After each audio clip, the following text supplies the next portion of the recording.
Oh my god, don't you hate it when you're about to sneeze and it just doesn't come out? It ruins your whole day. I wanted to talk about this topic of burnout.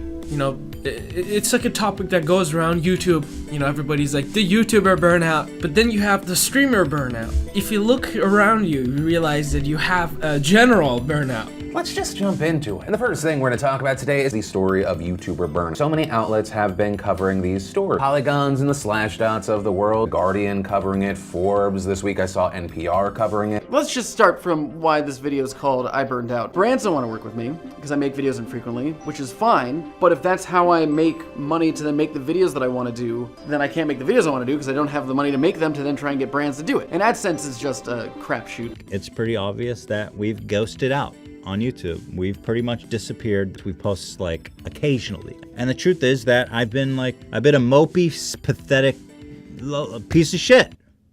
All right? Said that I needed a break and I was getting burned out and I just needed to figure out what I wanted to do. You're having what seems to be an existential crisis in your life. Yeah. It just lack of. I'm just in I'm in weird shape right now. This is all I ever wanted. And why the fuck am I so fucking unhappy? Talk about why YouTubers are so fucking sad all the time. We all hate ourselves. Bye! No. I do notice a trend. I have met a lot of YouTubers, and YouTubers are, including myself, some of the most miserable people in the world. Let me give you an example. Literally, what is that? I don't know what I just pulled out of my chest here.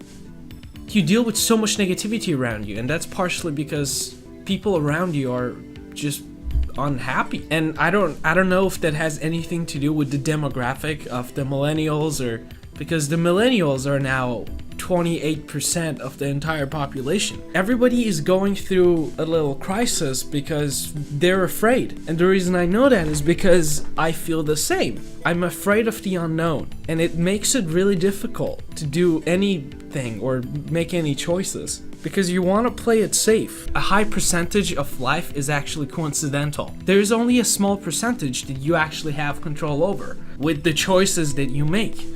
But the choices that you make, you end up not making the choices that your heart wants because you want to make the more logical choice, something you can make more sense of. One side effect of this is either being bored or overstimulated. And because of this, people go through burnouts.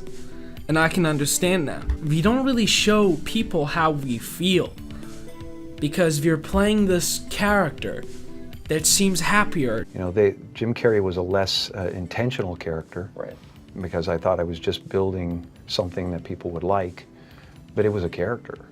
I played the guy that was free from concern so that people who watched me would be free from concern. The one thing, like people talk about depression all the time, the difference between depression and sadness is just, you know, from happenstance, whatever happened or didn't happen for you.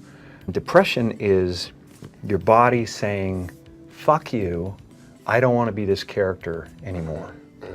I don't want to hold up this avatar that you've created in the world. It's too much for me. You need your downtime. The downtime is where you take off the mask and that's the real you. You know, the you with the problems, the stress, you have to take off the mask to work on the problems, but you can't take off the mask if there are other people around you. So you gotta take some time off. But as a generation in general, you're a lot unhappier. It's constantly worrying. I get up every morning and still go to class because I have some hope left. And I just want to hope that in long term this is worth it. Because it's not about happiness, it's about fulfillment. Happiness is temporary because it's one out of many emotions. For you to feel alive, you have to experience the full spectrum. So I actually enjoy pain in a weird way because it makes me feel like I'm alive. What's happening is leaders are asking the millennials, what do you want? And millennials are saying, we want to work in a place with purpose, love that. We want to make an impact. We want free food and beanbags. And so somebody articulates some sort of purpose, there's lots of free food and there's beanbags, and yet for some reason they're still not happy. We're growing up in a Facebook, Instagram world. In other words, we're good at putting filters on things. We're good at showing people that life is amazing even though I'm depressed, right? And so everybody sounds tough, and everybody sounds like they got it all figured out. And the reality is there's very little toughness, and most people don't have it figured out. And so when the more senior people say, well, what should we do? They sound like, this is what you gotta do. And they have no clue, right? So you have an entire generation growing up with lower self-esteem than previous generations. Now let's add in technology. We know that engagement with social media and our cell phones releases a chemical called dopamine.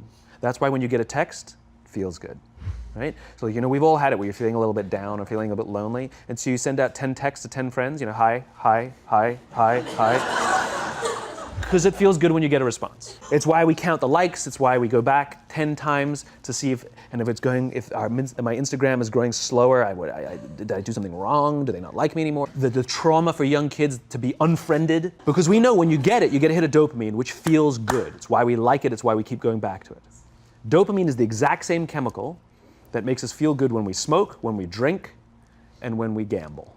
In other words, it's highly, highly addictive. We have age restrictions on smoking, gambling, and alcohol, and we have no age restrictions on social media and cell phones, which is the equivalent of opening up the liquor cabinet and saying to our teenagers, hey, by the way, this adolescence thing, if it gets you down. They don't have the coping mechanisms to deal with stress. So when significant stress starts to show up in their lives, they're not turning to a person, they're turning to a device, they're turning to social media, they're turning to these things which offer temporary relief. We know, the science is clear, we know that people who spend more time on Facebook suffer higher rates of depression than people who spend less time on Facebook.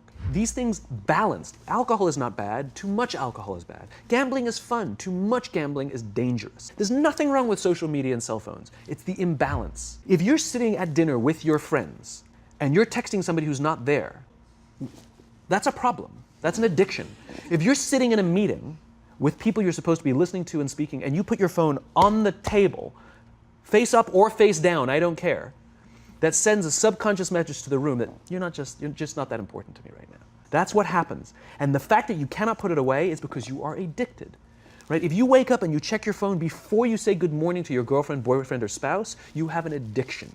And like all addiction, in time, it'll destroy relationships, it'll cost time, and it'll cost money, and it'll make your life worse. So you have a generation growing up with lower self-esteem that doesn't have the coping mechanisms to deal with stress. Now you add in the sense of impatience. They've grown up in a world of instant gratification. You want to buy something, you go on Amazon, it arrives the next day.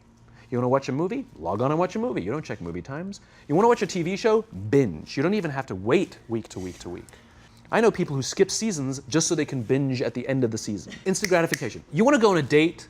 You don't even have to learn how to be like, hey. You don't even have to learn and practice that skill. You don't have to be the uncomfortable one who says yes when you mean no and says no when you mean no, but yes when you... You don't have to swipe right. Bang, I'm a stud. You don't have to learn the social coping mechanisms. Everything you want, you can have instantaneously. Everything you want, instant gratification, except job satisfaction and strength of relationships. There ain't no app for that. They are slow, meandering, uncomfortable, messy processes. And so I keep meeting these wonderful, fantastic, idealistic, hardworking, smart kids. They've just graduated school. They're in their entry-level job. And I sit down with them and I go, how's it going? They go, I think I'm gonna quit. I'm like, why? They're like, I'm not making an impact. I'm like, you've been here 8 months. You know? It's as if they're standing at the foot of a mountain and they have this abstract concept called impact that they want to have in the world, which is the summit. What they don't see is the mountain. I don't care if you go up the mountain quickly or slowly, but there's still a mountain. And so what this young generation needs to learn is patience. That some things that really, really matter, like love, or job fulfillment, joy, love of life, self-confidence, a skill set, any of these things, all of these things take time. Sometimes you can expedite pieces of it, but the overall journey is arduous and long and difficult. And if you don't ask for help and learn that skill set, you will fall off the mountain, or you will, the worst case scenario, and we're already seeing it, the worst case scenario is we're seeing an increase in suicide rates, We're seeing an increase in this generation. We're seeing an increase in accidental deaths due to drug overdoses. We're seeing more and more kids drop out of school or take leaves of absence due to depression. This is really bad. The best case scenario, those are all bad cases, right? The best case scenario is you'll have an entire population growing up and going through life and just never really finding joy. They'll never really find deep fulfillment in work or in life. They'll just waft through life and it'll be just, it's fine. How's your job? It's fine. The same as yesterday. How's your relationship? It's fine. Like that's the best case scenario.